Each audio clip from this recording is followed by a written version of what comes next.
What is up, Twins fans?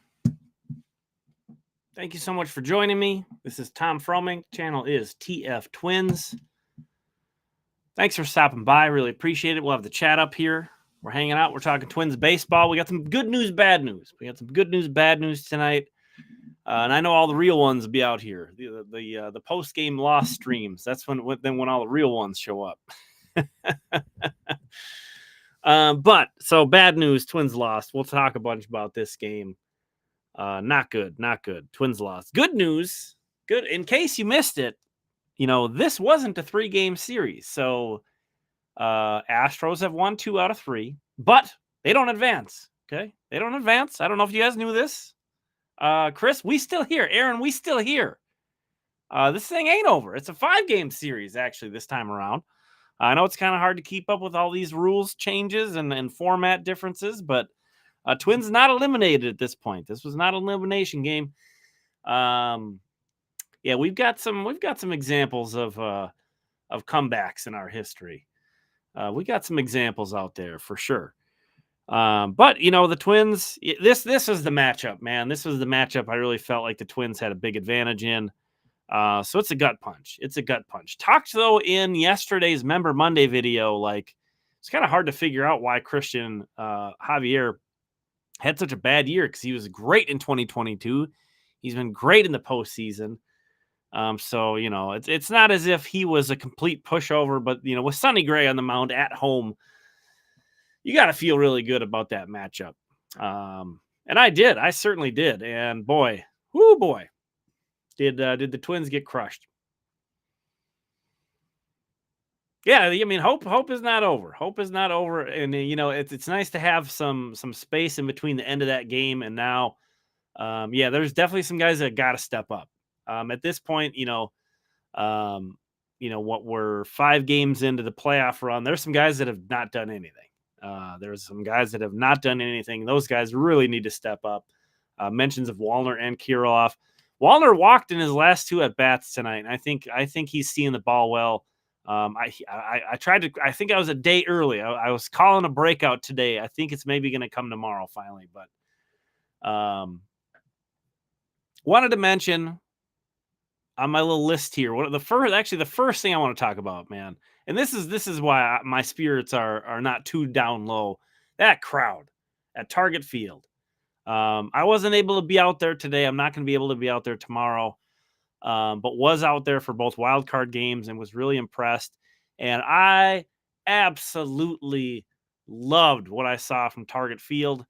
Once again, I am a super proud Twins fan at this point, based off of how we're showing out, man. And it's one thing, I'll say that to the games that I was at, the Twins were never losing. The Twins were never losing those 2 games. So it's a lot easier to be bananas. In that situation. This was the best crowd. This was the best crowd out of the 3. Because if you're down 4 or 5 to nothing and you're still on your feet, losing your mind, that showed me something else. That showed me, something I wasn't sure. I wasn't sure I would have bet on that, to be honest. And I was blown away, absolutely blown away. If you were at the game, big shout out, awesome crowd. You guys did the best job. That's what kind of makes it sort of a 1-2 punch that the Twins couldn't come out and play a better game. That crowd deserved it, man. Super impressed. Yeah. Chris mentions a photo Nick Nelson shared on Twitter. Yeah, it's like super late in the game. The Twins are getting crushed. And along the third baseline, everybody's standing. I said this before. If you're going to go to the game, you don't have a ticket yet, you want to go to like the craziest, loudest area. Really anywhere generally in that third base corner, whether it's on the bottom level, the upper levels, that whole kind of corner there is where kind of all the crazies seem to be. But yeah, the crowd was amazing. Absolutely amazing. Oh man, Reese, I'm so frustrated with that. And that's another thing too. Like I've moved my negative energy and my anger toward how stupid the scheduling is. The fact that there is a game tomorrow, an elimination game tomorrow, and we don't know what time it's going to start is just melting my brain right If Texas sweeps, it sounds like, it's going to be at 6:00 Central. If they don't sweep, it's going to be at 1, which is what we've been anticipating the start time to be. Very, very annoying. I just think that's so dumb. So dumb. So, yeah, crowd was great. Twins lost this game. I want to put that out there before I go on this mini rant so people don't get misunderstood of where I'm going with this. But I'm usually really quick to point out, stuff like, hey, both teams are major league teams. These are all major leaguers. The opposing teams are really good too. And talk about things in that way of kind of trying to put it out there like not every bad outcome that happens is because the Twins were bad. But but tonight the Twins were bad. Yeah, the Twins, and it's not to take all the credit away from Houston. They certainly did play well and did some good things, but Twins played bad. Twins lost this game tonight. Pretty frustrating. Going to take a look at some info. We've got some info on Sonny Gray and Christian Javier to look at. We're going to also talk about tomorrow's pitching matchup, Joe Ryan versus Jose Urquidy, which I think is another really good matchup for the Twins. And I know that's kind of hard to digest after I talked up tonight's matchup being so good, and that didn't go our way. But want to call some stuff out here from tonight's game. So Sonny Gray, a big talking point during the broadcast was how much Houston looked prepared for him and they were looking for off-speed stuff. And sure, that's certainly a thing. I'm sure they had Sonny Gray well scouted and they were, sitting on some of his sweepers and stuff like that. But this graphic you're looking at here from Baseball Savant shows all of the hits that Sonny Gray gave up. And look at these locations. I mean, that was not the Sonny Gray. He left some of these pitches right over the meat of the zone, and the two most middle pitches you see in there were both hit for home runs, not very surprisingly. This Houston lineup is really good. Jose Abreu, he had a nightmare season, but he had a great September, and he's still a player. You can't do that with that guy still. So Sonny Gray, I feel like, yes, Houston did a good job taking advantage of him not being as sharp, but I really do feel like, he didn't have a good start because he didn't have his command. I do, tough words for Sonny Gray, but I really do feel like he did not execute like he usually has. And in the grand scheme of things, it's one outing, it can happen to anybody. Just really unfortunate that it happened here. Bummed out that Sonny didn't pitch better in this game. So that was kind of the first bit of information from today that I wanted to pull up. And the second one was Christian Javier's swinging strikes. So these were all the pitches that the Twins swung through and missed against Christian Javier. This guy's primarily a fastball slider pitcher, and he was primarily a fastball slider pitcher tonight. So it was kind of hard to figure why the Twins looked pretty lost against him. Some of these sliders that they swung through, like look at these locations on some of these. And I understand, it's not easy. He had some nasty stuff going. I don't think he had great command of it. It's not easy, but man, I felt like the lineup also performed under what they're capable of as well. So you kind of have that going on. A lot of these swings, you should be when Christian Javier has 2 strikes on you, you should kind of be looking for him to throw some sort of quote unquote waste sliders, some sliders out of the zone, and try to spit on those. And certainly there were some that the Twins did. I felt like Christian Javier made some really good pitches early in counts, in particular. So I don't want to kind of take all the credit away from him, but I would say if you're objective about it, I don't think he pitched all that well. His stat line was great, but I think the Twins kind of let him off the hook on quite a few occasions. Really disappointing on both ends there. And then of course you have the Alex Kirilloff, misplay in the first inning. Not his fault that Sonny Gray ends up giving up a 3-run homer, but man, that was a tough pill to swallow right away. tough for Alex to not make that play and not get in front of it and knock it down, just have it go right through him. It wasn't even hit that hard. The exit velocity was like 80 something, so it wasn't even a hard hit ball. That was just killer. That was killer. So, the pitching wasn't what we wanted it. The hitting wasn't what we wanted it. There was the one defensive play that was really killer. Rough. As far as Jordan, I get why people are saying, Aaron, and I think I saw some other people say just walk him. The only thing in there, though, is that Joe Ryan, the only reason why his formula really works well, even though he gives up tons of home runs, he doesn't walk guys. So Joe Ryan gets lots of strikeouts. Joe Ryan doesn't walk a lot of guys. So when Joe Ryan gives up home runs, they're usually solo home runs. So kind of depends on the game situation a little bit, I guess.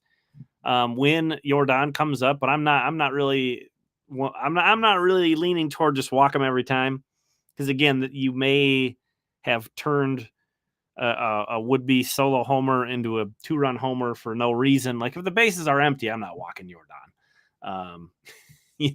I'm not. He's amazing. I said it before the series started. I think he's the scariest hitter in baseball right now. So don't make it seem like I'm like kind of brushing him off. But I think like just with how things go for Joe, I'm not really looking to put traffic on because they have other good guys. I mean, Tucker hasn't really done barely anything in this series, and he's dangerous too. He's super good. So it's tough. It's tough. He's a great hitter. There isn't really a good solution, I don't think, because he's got great hitters behind him as well. I mean, I think it's a legit strategy. Just to be clear, Aaron, if if the Twins come out and do literally walk Jordan every time he comes up, I'm not gonna be like, oh, the challenge that can. I will understand. I've seen what he's done in this series. I've seen what he's done previously. Like he's terrifying, absolutely terrifying. That kind of goes into another talking point that I threw out on Twitter that I want to kind of hammer out on is no, the Twins have not been good with runners in scoring position. The Twins have left a lot of guys on, but you can do that when you hit 8 home runs in 3 games. So the Astros haven't been good with runners in scoring position either. I saw somebody's tried to argue like you have to hit with runners in scoring position in the postseason. That's how teams win. I don't know, man. It seems like if you hit a bunch of home runs, that works pretty good too. And if I haven't been paying as close attention to this other AL series, but it seems like that formula is working pretty good with the Rangers as well. So people hate that, and people always kind of complain about the Twins kind of swing for the fences approach. And like the funny thing is like I'm like, number one objective this offseason is to get another home run hitter. Like find another guy that can hit 30 home runs, get him in this lineup, because I think that's really a big part of what's missing from this team right now. And I mean, not having Byron Buxton is huge in that regard. And I think that's why a lot of people, maybe from my perspective, I think I value Byron's offensive ability a little bit more than a lot of people. I would love to, if there was less swing and miss, I would love if there was more on base.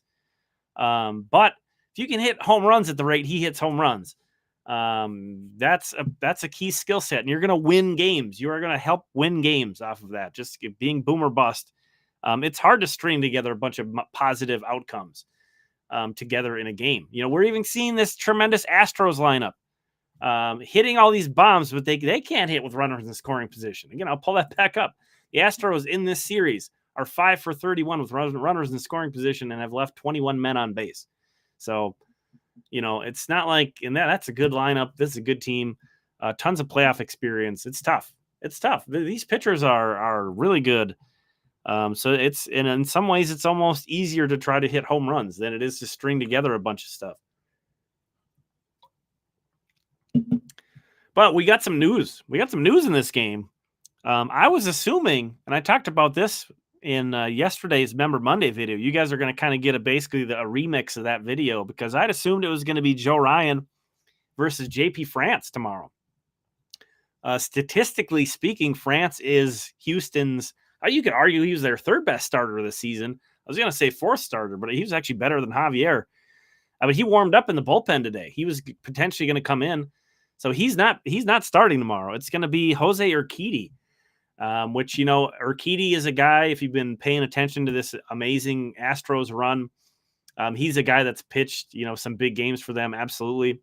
But take a look at this. This is Joe Ryan and Jose Urquidy. This is their Baseball Savant pages. A couple things I do want to call out is that Urquidy's been hurt a ton over his career and missed a lot of time this year. Interesting to note how good his off-speed run value is, and his exit velocity and chase rates are also really good. So you would imagine that he would have better overall results than he does, but he does not have good numbers. And obviously, I want to put this caveat out there that I mentioned this in the Member Monday video too. It's not all of these categories are created equal. It's really easy to kind of overly weigh some of this stuff on here on Baseball Savant, but I think it's just a really good snapshot way to gather a bunch of information and understand a pitcher. I want to call out that Urquidy also is not much of a ground ball pitcher, which was the case with Javier. I think there's a really good advantage here toward the Twins, especially with how well Joe Ryan has pitched at home this season. But then let's pull up a little bit more of Jose Urquidy's numbers again here. As you can see, he had a 5.29 ERA this season, only in 63 innings. Was much better last year and has been good in the postseason. So similar to Javier, not on that level of being as good, but Javier also had a much better 2022. Javier also had much better postseason numbers. But I mean, we're facing a guy with a 5.29 ERA and a 1.43 WHIP and a 16.4 K percent. I mean, this guy is not pitched well, Jose Urquidy. And again, this is a guy who has won big games with Houston. He's been in the postseason. He's been there before. We'll see. I looking at how things line up, I got to feel really good about tomorrow. But I felt really good about today. So it's going to come down to how Joe is throwing. He hasn't thrown in a while. But again, he's pitched super well at home, Joe Ryan. I think, I'm excited for him too. Like he's got to have a chip on his shoulder after they didn't go to him in game one. He was supposed to be the game 3 guy. So I think it was sort of natural for him to assume he was going to start game 1 at Houston. When they didn't go to him, I understood why. I understood some of the motivation why. I didn't think it was a slam dunk no matter who you picked. I probably would have gone with Kenta, but that's my guy. I don't think there was a good choice between the 3 at Houston, though. It's like Joe Ryan's got reason to have a little chip on his shoulder. And, I'm really curious to see how he comes out. This is a huge game for him. And it's going to be, it's going to be tough. I expect, even though I expect the Twins should string together some more runs against Jose Urquidy, it's not like I'm expecting Joe Ryan to have a clean outing either. But again, he's got to be Joe Ryan. He's got to keep the bases clean. He's got to not, walk guys, especially the second half of that lineup. You can't walk anybody in that second half of that lineup and, give up damage to them because damage is probably coming against their top dogs. So you got to really get through there. Ryan misses a lot of bats. He gets a lot of strikeouts, works up in the zone, which can be dangerous. And, we'll see. We'll see. It's going to be fun to see him get this opportunity and pitch in front of the home crowd. Maybe things won't be as crazy tomorrow. We'll see. We'll see. And I wouldn't like put it against Twins fans if the crowd isn't up on that level as it was today, because that blew my mind. That blew my mind. That crowd today was amazing. So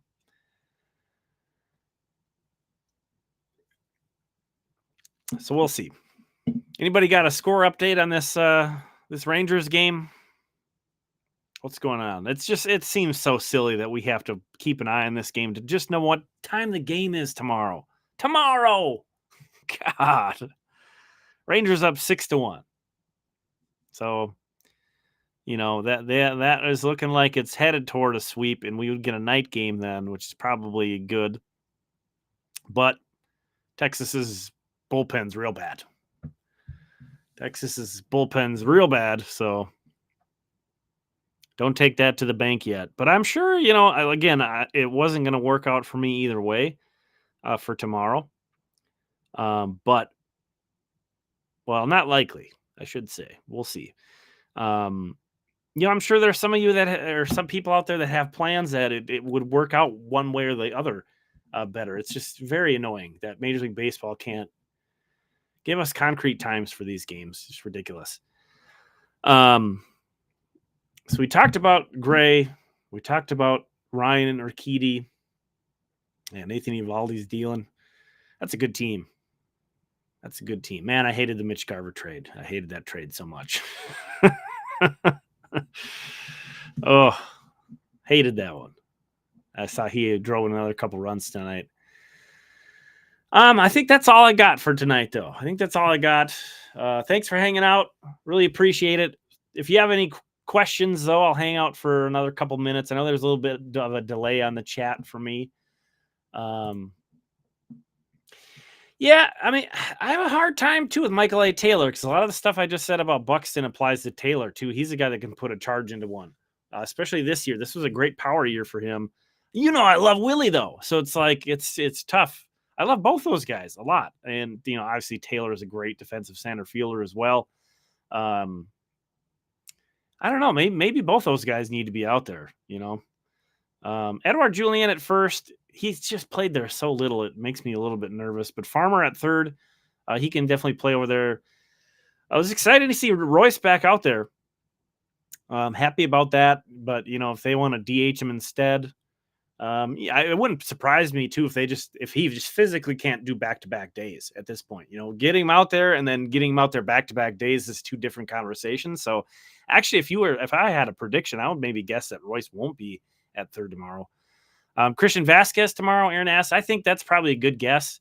I think Jeffers has got to be getting a little tired, physically and mentally. Catchers have to do a lot of preparation on both sides of the ball.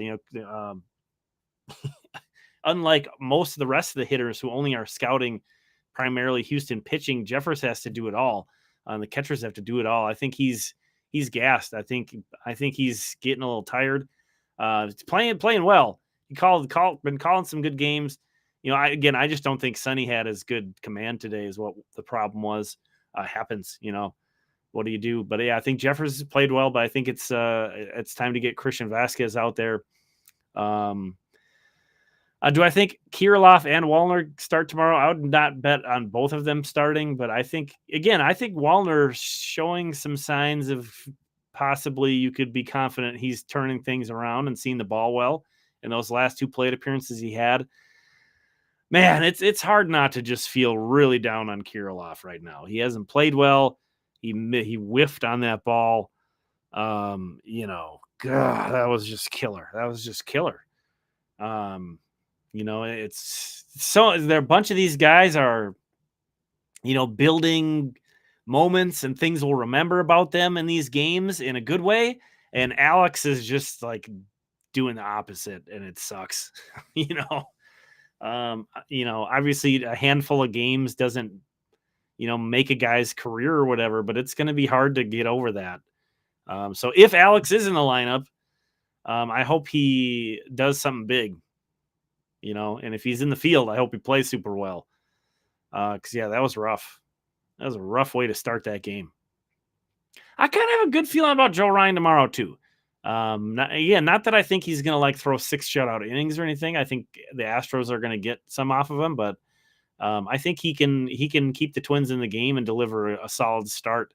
And, the big dogs of the bullpen are primarily there. Jack's through tonight, which I thought was kind of a waste, but he can go back to back. It's not like he can't do that. But it was just odd. It was just odd to me that they did that.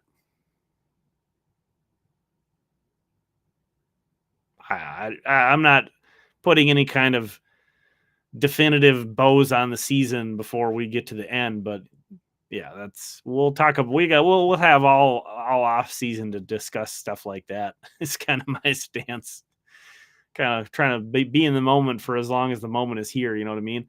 It would be so cool to get to Game 5, and that's not going to be easy.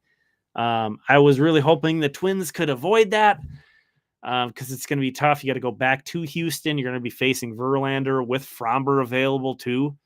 They might just give the game to those two guys. I don't know. Obviously, maybe you probably would, from a strategic standpoint, would want to save one for Game 1. But when there is no tomorrow, when you're in an elimination game, like why, throw everything out there. But to see Pablo versus Verlander in a deciding Game 5, that's just great baseball. Every baseball fan is going to want to be watching that one. So that would be, I'm very excited about the possibility of that, even though it would have been great to avoid that potential period. And obviously now if the Twins lose tomorrow, we're not going to get that anyway. But it would be very fun to see that.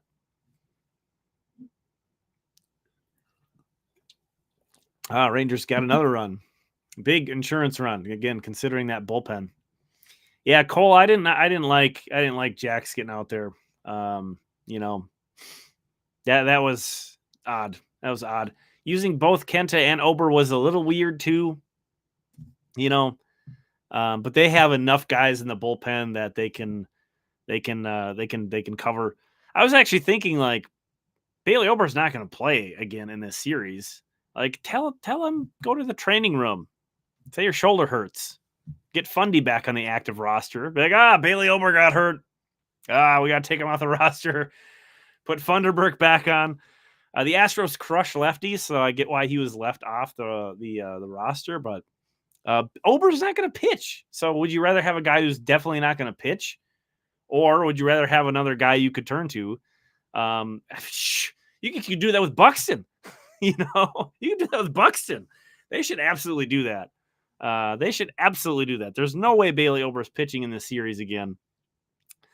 I don't think there's like a minimum time.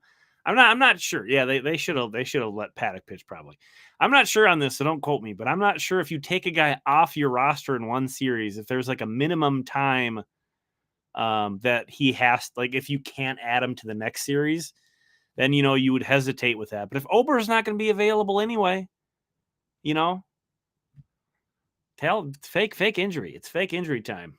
And yeah, you either get Buxton on or you get Funderburk or something, but anybody would be better than a guy you're not going to be able to use. So I wonder if that might have had something to do with Bailey Ober going out there, but we would probably hear about that if they were going to be doing that. Yeah, I'm not sure, Reese, because usually it's like the okay, Dash is clarifying player can't play on the entire next series. So, all right. You're crushing my dreams there. That would have been fun, though. I think you still may be considered even because, again, you got to stay alive. That's key. Anything else is secondary at this point. And we'll see. It's going to be interesting to see how the Twins right. It'll be interesting to see, we're going to learn things about this team, too. Like I said, there's been some guys that have had performances that are like, they're solidified some new memories for them. And I think been talking about a lot of guys are kind of earning that seal, that sort of playoff player seal, this postseason too.